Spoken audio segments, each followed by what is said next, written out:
पूरी दुनिया जानती है कि पाकिस्तान टेररिस्ट के लिए सेफ हेवन है। अगर हम हिस्ट्री को पढ़ें तो इस्लामिक मिलिटेंट ग्रुप्स की शुरुआत 1931 से हुआ था पंजाब में, जो कि जम्मू एंड कश्मीर के हिंदू राजा के प्रोटेस्ट में बनाया गया था। उसके बाद ऐसे बहुत सारे ग्रुप्स बने पाकिस्तान में जिसे यूएस कभी यूज किया और कभी उनके खिलाफ खड़ा हुआ। सोवियत यूनियन को तोड़ने के लिए यूएस ने ऐसे ग्रुप्स को यूज किया था और उसके लिए पाकिस्तान को बहुत सारे पैसे भी मिला था।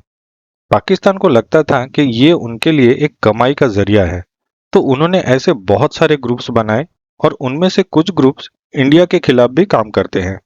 सिर्फ इंडिया नहीं बल्कि अफगानिस्तान में यूएस के खिलाफ, पाकिस्तान में इजराइल के खिलाफ और ऐसे बहुत सारे ग्रुप्स हैं जिनके सोर्स पाकिस्तान से है।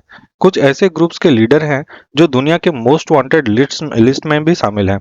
ये सब जानते हैं कि ओसामा बिन लादेन पाकिस्तान में ही मारा गया था और पाकिस्तानियों के लिए वो एक हीरो था और उसको शहीद करार दिया जाता है। But I can tell you one thing. You see, I again go back. The Pakistani army, ISI, trained Al-Qaeda and all these groups to fight in Afghanistan. एक हुआ जी उसामा बिन लादेन को इन्होंने अमेरिकन ने आके एबटाबाद में मार दिया, शहीद कर दिया, शहीद कर दिया। उसके बाद क्या हुआ? सारी दुनिया ने हमें गालियां निकाली, बुरा हमें कहा। इशू देखो, माहौल इधर 1979 से बहुत तब्दील होता चला रहा है। एक रिलीजियस मिलिटेंसी हमने पाकिस्तान के हक में यहाँ इंट्रोड्यूस की सोवियट्स को निकालने के लिए। ठीक है, हम मुजाहिदीन लाए पूरी दुनिया से, हमने तालिबान को ट्रेन किया, उन्हें वेपन्स दिए, उनको अंदर भेजा। वो हमारे हीरो थे। ठीक है, ये जो हक्कानी है हीरो है हमारा जी। ठीक है, टीज का हीरो है, बिल्कुल। ओसामा बिन लादेन हमारा हीरो था, CIA का भी था शायद। यस, ये ज़वाहिरी हमारा हीरो था। तो माहौल अलग था, अब माहौल तब्दील हो गया। अब वो हीरो जो है वो विलेन बन गए। ठीक है, अब आप 90s को लें, कश्मीर की, अब आप क्योंकि हाफिज सईद वगैरह की बात कर रहे हैं, देखें वहाँ एक फ्रीडम स्ट्रगल स्टार्ट हुई कश्मीर में, 1990 में शुरू हुई।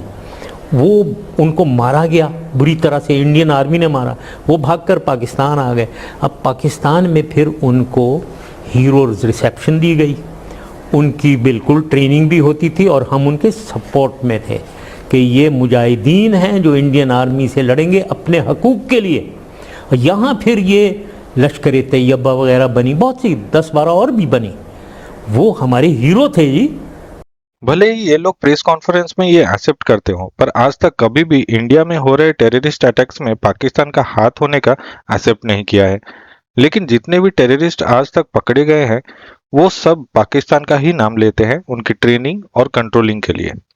ट्रेनिंग के दौरान 2 मरतबा, एक मरतबा हाफिज सईद और दूसरी मरतबा ज़कीर रहमान लखवी, ये दो एक मरतबा आए और ज़कीर रहमान लखवी ने हमें इस्तकामत के बारे में डटे रहना और यही कि हमने जिहाद करना ये बोला।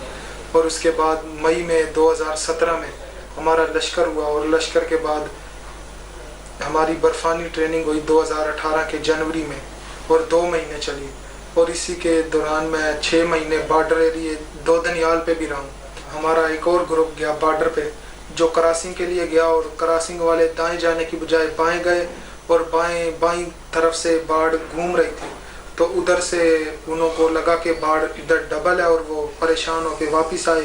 तो उनकी परेशानी में एक दूसरे से मुंह मारी हुई, तो उनमें से एक ने बोला कि इधर ही रहना है, अंदर जाना है और पीछे नहीं जाना। तो वो दोनों छोड़ के उसे उधर ही और वापस चले गए। तो सुबह जब इंडियन आर्मी ने उसे देखा तो निशाना बनाया और वो उसके बाद हेली आ गया एरिया सर्च करने के लिए और हेली ने उन दोनों को भी देखा और आगे जो गाइड जा रहे थे वापस उनको भी देखा। हेली ने उनके ऊपर फायर शुरू किया और उन्होंने भी फायर करते करते दौड़ लगाई और एरिया इंडिया का छोड़ा, LOC में दाखिल हुए। और जब इंडिया का हेली जब LOC पे आया तो पाकिस्तानी पोस्टों ने भी उसे रॉकेट मारे और इंडियन आर्मी का जो हेली LOC पे आया था और वो वापस चला गया वहाँ से। हमें यही हदफ था कि माइन लगा के इधर कार्रवाई करो। तो 4 बंदे आगे गए, माइन लगाई उन्होंने इंडिया की पोस्ट की, चट्टा बट्टा की जो सप्लाई वाला रास्ता था उनका गुजरने का, वहाँ पे माइन लगाई, एक 3.5 किलो की और एक 1.5 किलो की।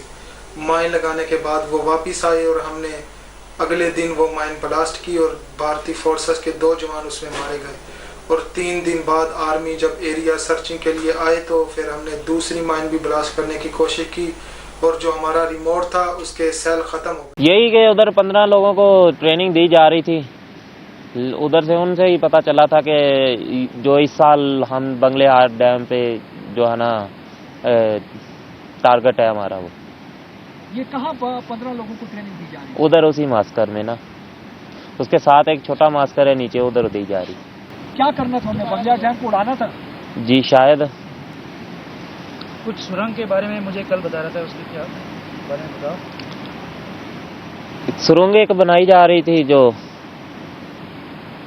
इधर उधर पाकिस्तान से जो है ना इधर इंडिया की तरफ।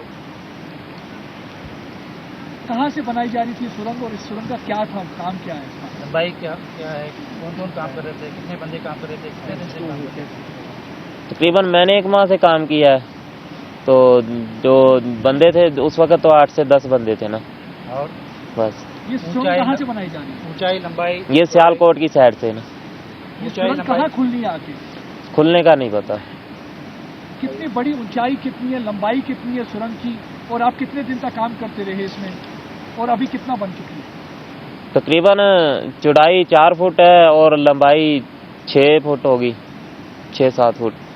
लेकिन इस साल के स्टार्टिंग से ही इंडिया के जो वांटेड टेररिस्ट हैं वो एक एक करके मारे जा रहे हैं, और ये कौन कर रहा है ये पता नहीं, लेकिन पाकिस्तान इसमें इंडिया का हाथ होने की बात करता है।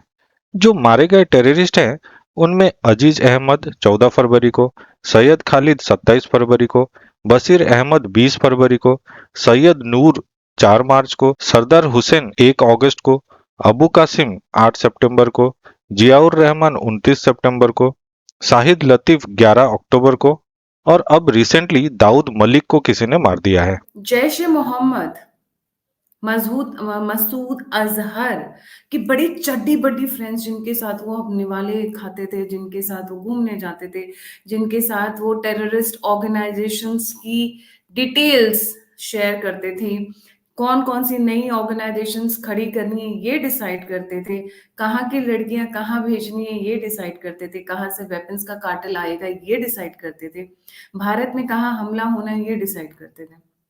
उनका वो जिगरी दोस्त, बहुत ही चड्डी बड्डी हमजोलिया यार, जिसका नाम है दाऊद मलिक, आज उनको 72 करोड़ के पास पहुंचा दिया है। माशाअल्लाह माशाअल्लाह माशाअल्लाह, आला ताला आला ताला।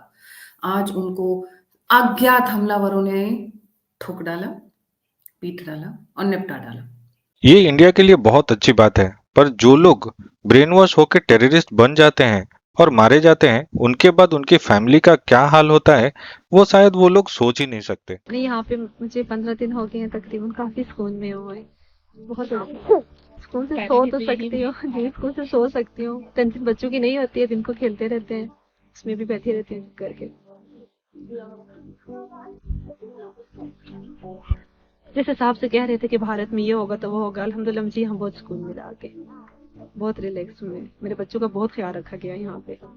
आपका इस बारे में क्या ख्याल है कि अगर मेरी बीवी